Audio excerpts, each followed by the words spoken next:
Hello friends, हमने last video में बात की थी अकाउंटिंग एंट्री की, जिसमें हमने बोला था कि हम जब भी एक एंट्री पास करेंगे तो हम एक अकाउंट को डेबिट करेंगे और एक अकाउंट को क्रेडिट करेंगे। अकाउंट क्या होता है? अकाउंट एक हेड होता है जिसमें हम ट्रांजैक्शन को रिकॉर्ड करने वाले हैं। बिकॉज अल्टीमेटली हमारा अकाउंटिंग करने का पर्पस यही है कि we want to generate certain kind of reports. हमें उस अकाउंट्स के थ्रू कुछ रिपोर्टिंग करनी है ताकि हम ये पता लगा सकें whether we are in profit और नॉट। इफ बिकॉज हम लोग जो भी बिजनेस करते हैं वो उसका अल्टीमेट पर्पस होता है टू अर्न प्रॉफिट। तो हम कितना रिटर्न कमा रहे हैं अपनी इन्वेस्टमेंट करके वो जानना होता है, तो हम through profit and loss account जानते हैं। तो इसलिए बहुत इंपॉर्टेंट होता है कि हम जो भी अकाउंटिंग करेंगे उसकी जो अकाउंट हम सिलेक्ट करेंगे, जो एंट्री पास करेंगे, वो प्रॉपर हेड्स में हिट हो। क्योंकि यदि हम अकाउंटिंग को प्रॉपर हेड में हिट नहीं करेंगे तो हम जितनी भी रिपोर्टिंग करने वाले हैं आने वाले टाइम में, जो मैं आपको सिखाऊंगी, वो सारी की सारी रिपोर्टिंग ही गलत हो जाएगी। इसलिए मैं आपको वेरी फर्स्ट वीडियो से एक ही बात बार बार समझा रही हूँ कि आप जब ट्रांजेक्शन लेवल रिकॉर्डिंग कर रहे हैं, मीन्स जब अकाउंटिंग एंट्री पास कर रहे हैं, एक अकाउंटेंट होने के नाते, चाहे एक स्टूडेंट होने के नाते, जब आप एग्जाम में एक अकाउंटिंग एंट्री पास करेंगे, यदि आपने उसमें ही मिस्टेक कर दी तो आप ट्रायल बैलेंस भी गलत बनाएंगे, आप प्रॉफिट एंड लॉस भी गलत बनाएंगे और आपकी बैलेंस शीट भी गलत बनेगी। तो इसलिए बहुत इंपॉर्टेंट है कि हम जो बेसिक्स हैं उनको बहुत क्लियर करके चलें ताकि हम आने वाले टाइम में जो रिपोर्टिंग्स करेंगे उसमें हमें कोई भी इश्यू ना आए। तो जब हम अकाउंटिंग एंट्री पास कर रहे हैं तो एक अकाउंट हमें डेबिट करना है और एक अकाउंट क्रेडिट करना है। किस टाइम में किस अकाउंट को डेबिट करना है, किस अकाउंट को क्रेडिट करना है, वो हमें अकाउंटिंग रूल्स बताते हैं। वो मैं आपको आने वाले वीडियो में बताऊंगी। आज की वीडियो का मेन पर्पस है आपको अकाउंट के बारे में बताना कि आपको जब ट्रांजेक्शन रिकॉर्ड करनी है तो जो हेड चूज करना है तो वो प्रॉपर हेड चूज करना है, राइट। सपोज आपने परचेज कर रहे हैं मिस्टर ए से, तो आपको अकाउंट हेड कौन कौन चुनेंगे? परचेज और मिस्टर ए। यदि आपने ट्रांजैक्शन रिकॉर्ड करते समय परचेज को परचेज में हिट नहीं किया या परचेज को परचेज में डेबिट नहीं किया और आपने सैलरी में डेबिट कर दिया, से फॉर एग्जांपल, या रिपेयर में डेबिट कर दिया, तो आप जब रिपोर्टिंग करेंगे तो आपको पता ही नहीं चलेगा अल्टीमेटली कि आपने ग्रॉस प्रॉफिट अर्न भी किया है कि नहीं किया, या फिर आपका नेट प्रॉफिट हुआ है कि नहीं हुआ। नेट प्रॉफिट पे तो इम्पैक्ट नहीं जाएगा, ultimately you are hitting to an expense.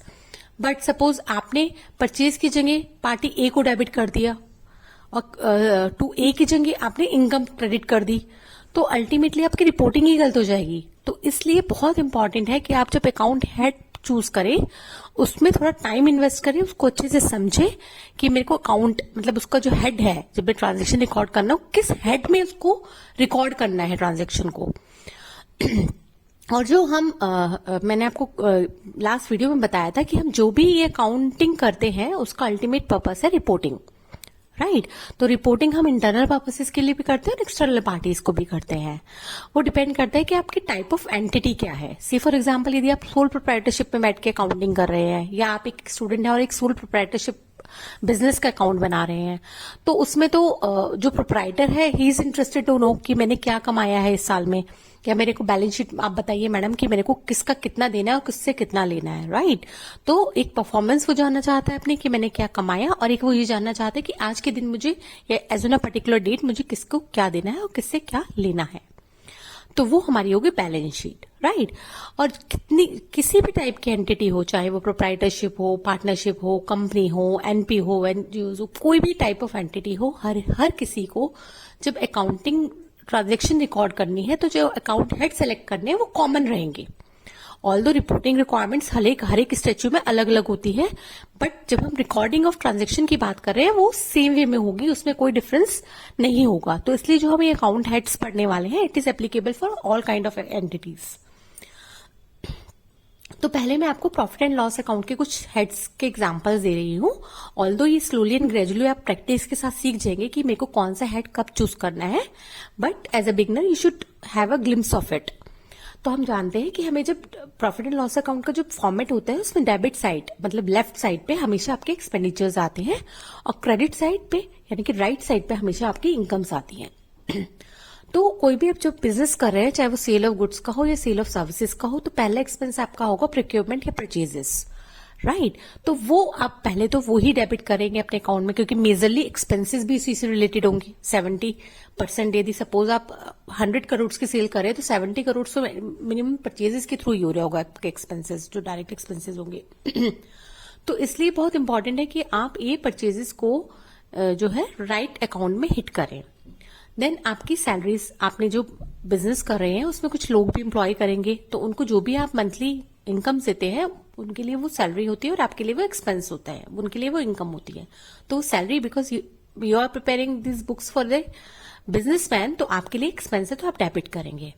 Then rent, यदि आपकी बिजनेस जहां प्रीमाइसेस, आप जिस बिजनेस जहां बिजनेस रन करने वो प्रीमाइसेस ओन नहीं है तो आप रेंट पे करते होंगे, that is also an expense, तो that has also to be debited. Electricity expense, because कोई भी बिजनेस बिना बिजली के तो हो ही नहीं सकता है, तो आप जो भी इलेक्ट्रिसिटी के खर्चे करेंगे that is again an expense and has to be debited to the profit and loss account. Then the commission paid, sometimes हम क्या करते हैं अपनी सेल को बढ़ाने के लिए कुछ कमीशन एजेंट्स रख लेते हैं, राइट? तो हम उनको कुछ कमीशन देते हैं कि से फॉर एग्जांपल आप हमारी 10 करोड़ की सेल्स, मैं सपोज दिल्ली से बिजनेस करती हूँ, मैं चाहती हूँ मेरी यूपी में भी एक आर्म बन जाए, बिजनेस आर्म एक्सटेंड करना चाहती हूँ। तो इनिशियली कोई भी बिजनेसमैन नहीं चाहेगा कि वो सारा का सारा एस्टेब्लिशमेंट ही यूपी में मूव करे या एक और एस्टेब्लिशमेंट यूपी में बनाए। पहले वो एसेस करना चाहेगा कि उसकी मार्केट वहां पे है कि नहीं है, उसके प्रोडक्ट की डिमांड है कि नहीं है। तो हम लोग क्या करते हैं, इनिशियल फेज में कुछ एजेंट्स हायर कर लेते हैं उस एरिया में और उनको बोलते हैं कि आप हमारा प्रोडक्ट वहां सेल करके देखिए, यदि अच्छा बिजनेस आता है तो विल गिव यू कमीशन। तो जो कमीशन आप पे करेंगे, again that is an expense, क्योंकि आपका अल्टीमेटली वो खर्चा है तो वो आप डेबिट करेंगे। देन नॉर्मल रूटीन में आप प्रिंटिंग एंड स्टेशनरी के खर्चे करते हैं, आपके यदि अकाउंटेंट बैठे हैं वो एंट्री कर रहे हैं या सेल्समैन बैठा है तो वो कुछ उसको भी कुछ प्रिंटिंग की स्टेशनरी के आइटम्स चाहिए, नोटपैड चाहिए, पेन चाहिए, तो उन सबके जो भी खर्चे होते हैं प्रिंटिंग एंड स्टेशनरी एक न्यूमेनक्लेचर है, एक हेड है, उसके अंदर हम डेबिट करेंगे। देन इंश्योरेंस एक्सपेंस, कोई भी बिजनेस विदाउट इंश्योरेंस तो हम करते ही नहीं है, बिकॉज पता ही नहीं है कब को क्या हो जाए बिजनेस में, because life is so uncertain like, तो insurance is must for all. तो आप जो भी इंश्योरेंस लेंगे अपने बिजनेस में, चाहे वो प्रीमाइसेस का इंश्योरेंस हो, चाहे आपके एम्प्लॉयज का इंश्योरेंस हो, तो वो भी एक एक्सपेंस है and again that has to be debited to the profit and loss account. And there are so many other accounts also related to expenses, वो हम स्लोली एंड ग्रेजुअली जब हम किसी बिजनेस की अकाउंटिंग करेंगे तो हम सीखेंगे। बट हमारे को हमेशा याद रखना है, मैं बार बार आपको एक ही बात समझा रही हूँ कि जब आप ट्रांजैक्शन रिकॉर्ड कर रहे हैं, जब एक अकाउंटिंग एंट्री पास कर रहे हैं, तो आपको हेड राइट चूज करना इज मस्ट। देन जब हम क्रेडिट साइड की बात करते हैं, मतलब इनकम की बात करते हैं प्रॉफिट एंड लॉस अकाउंट के, तो मेजरली हमारा जो इनकम होगा वो सेल्स का होगा, जो रेवेन्यू होगी हमारी ऑपरेशन से। यदि मैं सेल ऑफ गुड्स करती हूँ तो सेल ऑफ गुड्स होगा, यदि सेल ऑफ सर्विसेज करती हूँ तो सेल ऑफ सर्विसेज होगा। देन हो सकता है मेरे पे बहुत सारे प्रीमाइसेस हो जो मैं ओन भी करती हूँ, तो मुझे रेंटल इनकम भी आती हो, तो rental income is again a kind of income for me and that has to be credited. Interest, say for example I have surplus fund, मेरे पे बहुत सारा पैसा मेरे बैंक में आइडल पड़ा था, तो मैंने उसकी एफडीज करा दी, तो बैंक मुझे इंटरेस्ट देगा, then again that is an income for me और वो हमारी क्रेडिट होगी। देन कमीशन रिसीव्ड, हो सकता है जैसे मैंने कमीशन एजेंट्स हायर किए हैं, मैं कुछ और लोगों के बिजनेस प्रमोशंस करती हूँ, कुछ और लोगों के प्रोडक्ट्स अपने थ्रू बेचती हूँ, तो वो मेरे को कमीशन देते हैं, तो वो मेरी इनकम है। Then bad debts, bad debts क्या होते हैं कि आप सपोज किसी को माल सेल करते हैं, आपने सपोज 50,000 के गुड्स बेच दिए मिस्टर ए को, और बेचने के आपने 30 डेज का उनको क्रेडिट पीरियड दिया, लेकिन क्या हुआ आपको 28 पता चला कि मिस्टर ए के जो बिजनेस था उसके प्रीमाइसेस में आग लग गई।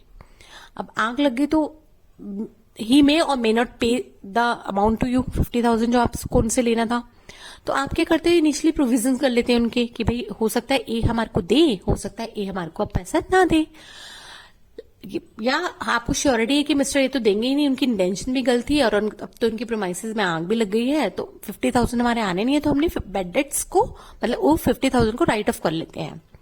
But suppose after 2 months 3 months या after the closing of the year and books वो हमारे को पेमेंट करने आ जाते हैं या हम पेमेंट कर देते हैं, तो हमारे वो जो हमने बैड डेट बुक कर लिए थे, जो हमने अपने जो डेटर से पैसा लेना था हमने बुक्स में खत्म कर लिया था, भाई नहीं लेना, वो हमें नहीं देने वाला, बट वो हमें दी जाता है यदि, तो वो हमारे लिए इनकम है, क्योंकि पिछले सालों में हमने उसको खत्म करके एक बैड डेट एक्सपेंस बुक कर लिया था, तो अब हम बैड डेट रिकवर्ड बुक करेंगे।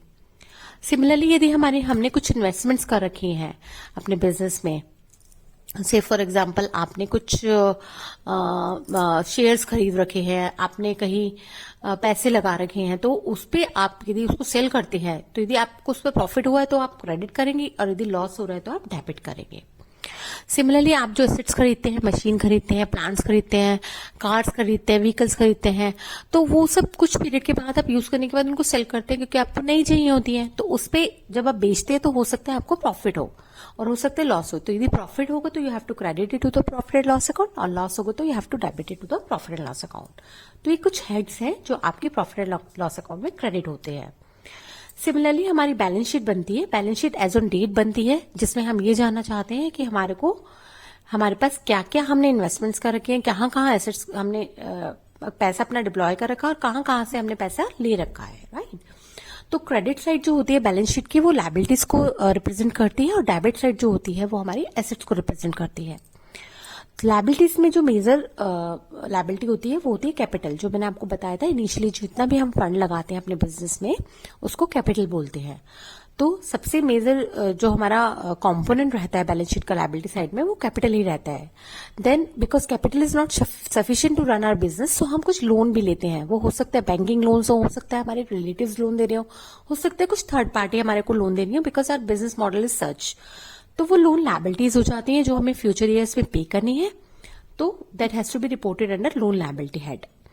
Then bank overdraft, day to day हमारे को जो खर्चे करने हैं तो हम बैंक से एक लिमिट ले लेते हैं कि समटाइम्स हो सकता है कि हमारे जो बैंक बैलेंस है वो सफिशिएंट ना हो टू मीट आवर पेमेंट्स। तो हम उससे बोलते हैं कि हमारे को कुछ लिमिट दे दो, तो उसके अगेंस्ट बैंक हमारे को एक सेंक्शन कर देता है कि ओवरड्राफ्ट लिमिट इतनी है, तो वहां तक की अपनी हमारी पेमेंट्स को वो फिर ऑनर करता है। तो that is bank overdraft, again a liability. Then sundry creditors और ट्रेड पेपर्स, जिन भी पार्टी से हम परचेजेस कर रहे हैं उनको हमें पैसा देना है। यदि हमने कैश या बैंक से पे नहीं किया है तो जब हम बैलेंस शीट जिस डेट को बना रहे हैं उनको पे करना होगा, तो वो हमारी लायबिलिटीज हैं। तो sundry creditors again a liability. Accrued and outstanding expenses, accrued and outstanding expenses basically क्या होता है कि आप जब कोई एक्सपेंस इंकर कर रहे हैं तो वो उसी पीरियड से रिलेट होना चाहिए, राइट। तो सपोज मैंने सैलरीज दी, अब मेरा अकाउंटिंग पीरियड क्या है 1 अप्रैल से लेकर 31 मार्च तक। मैं सैलरीज देती हूँ सबको अप्रैल, मई, जून, जुलाई। तो अप्रैल टू मार्च मैंने जिसको जितनी सैलरी दी होगी that is an expense for me, right. But suppose मेरे यहाँ मिस्टर राम ने 22 मार्च को जॉब छोड़ दी, तो उनकी मार्च की सैलरी मैंने उनको भी नहीं दी है 31 मार्च तक, जब मैं बैलेंस शीट बना रही हूँ अपनी, राइट। या फिर मैं suppose by 7th of the next month salary process करती हूँ, तो मार्च की जो सैलरी होगी वो मैं 7 अप्रैल को पे करूंगी, तो 31 मार्च तक दैट इज अनपेड। तो वो आउटस्टैंडिंग एक्सपेंस है, आउटस्टैंडिंग लायबिलिटी है मेरी, तो इसलिए अगेन वो मेरी क्रेडिट साइड में आएगी बैलेंस शीट की। Similarly there is a debit side. Debit side में क्या होता है कि आप पहले तो आप जितना भी फंड है मेजरली आप डिप्लॉय करते हैं उसको फिक्स एसेट्स लेने में, क्योंकि एसेट्स ही होती हैं जो आपको इनकम अर्न करके देने वाली हैं। तो जो आप फिक्स एसेट्स में इन्वेस्ट करेंगे तो वो सारी आपकी डेबिट साइड में आएगी। सपोज आपने प्लांट एंड मशीनरी में इन्वेस्ट किया, आपने कोई बिल्डिंग में इन्वेस्ट कर दिया, आपने व्हीकल्स ले ली, कार्स ले ली, वो सारी आपकी फिक्स एसेट्स है। देन इन्वेस्टमेंट्स, जैसे मैंने आपको बताया हो सकता है आप इन्वेस्टमेंट कर दें शेयर्स में, राइट, डिबेंचर्स में, तो वो सब आपकी इन्वेस्टमेंट हो गई जो आप ने फाइनेंशियल इंस्ट्रूमेंट्स खरीद लिया और फ्यूचर ईयर्स में आप उसको सेल करोगे। सन्ड्री डेटर्स, जैसे आपने परचेजेस की थी आपको पेमेंट देनी थी, ऐसे ही आपने सेल की थी आपको पेमेंट्स लेनी है, तो जिनसे पेमेंट्स लेनी है उनको हम सन्ड्री डेटर्स या ट्रेड रिसीवेबल्स भी बोलते हैं। Then cash and bank balances, कोई भी business without cash and bank balance के तो हो ही नहीं सकता। तो 31 मार्च को जब हम रिपोर्टिंग करेंगे अपने बैलेंस शीट्स को बनाएंगे, तो उस दिन जो भी कैश एंड बैंक बैलेंस होगा वो हमारा एसेट है और वो डेबिट साइड आएगा, क्योंकि कैश बैलेंस कभी नेगेटिव हो ही नहीं सकता। Then bank again can not be negative. यदि आपने ओवरड्राफ्ट लिमिट ले रखी है तो ऑफकोर्स इट कैन बी, तो वो आपके लायबिलिटी साइड रिफ्लेक्ट होगा, जैसे अभी मैंने पहले बताया था। देन द क्लोजिंग स्टॉक, जब हम परचेजेस करते हैं और सेल करते हैं वो हमेशा सेम ईयर में ऐसा नहीं होता है कि हमने जितने परचेज किए उसके अगेंस्ट सारी सेल कर दी, या जितना परचेज करके मैन्युफैक्चर किया उसको सेल आउट कर दिया। कुछ गुड्स हमारे मैन्युफैक्चर होकर रखे रह जाते हैं, या कुछ गुड्स परचेज होकर हम पे स्टॉक में रह जाते हैं, तो उसको हम क्लोजिंग स्टॉक बोलते हैं, जो हम नेक्स्ट ईयर आने वाले टाइम में बेचेंगे। तो वो भी हमारी एसेट होती है, बिकॉज वो that is going to give realised in money in future years. तो वो क्लोजिंग स्टॉक या इन्वेंट्रीज भी हम एसेट साइड में शो करते हैं। नॉन प्रीपेड एक्सपेंसेस जैसे अक्रूड एक्सपेंसेस होते हैं जो आपने उस पीरियड से, जिस पीरियड को रिलेट किया था, उस जिस पीरियड की आपने रिपोर्टिंग की थी उसमें आपने पे नहीं की है, इसलिए वो लायबिलिटी है। सिमिलरली प्रीपेड होते हैं, आपने उस पीरियड में पे कर दिया है बट उस पीरियड को पर्टेन नहीं करते हैं। से फॉर एग्जाम्पल इंश्योरेंस, आपने जो इंश्योरेंस ले रखा है वो हर साल 1 मार्च को ड्यू हो जाता है, वो 1 साल का इंश्योरेंस है, राइट। तो आपने जब 31 मार्च की बैलेंस शीट बनाई होगी तो 1 मार्च से 31 मार्च तक का तो उसी ईयर को पर्टेन करता है, लेकिन 1 अप्रैल से 28 फरवरी का जो आपने प्रीमियम दे दिया वो नेक्स्ट ईयर को पर्टेन करता है, तो that is a prepaid expense.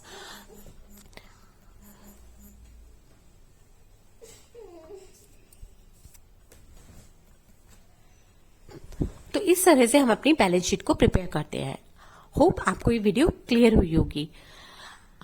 यदि आप रियली मेरी वीडियोस को लाइक करते हैं तो please refer it to your friends also, so that I would be encourage to come up with more videos and can invest my more time in this, right? Thank you so much.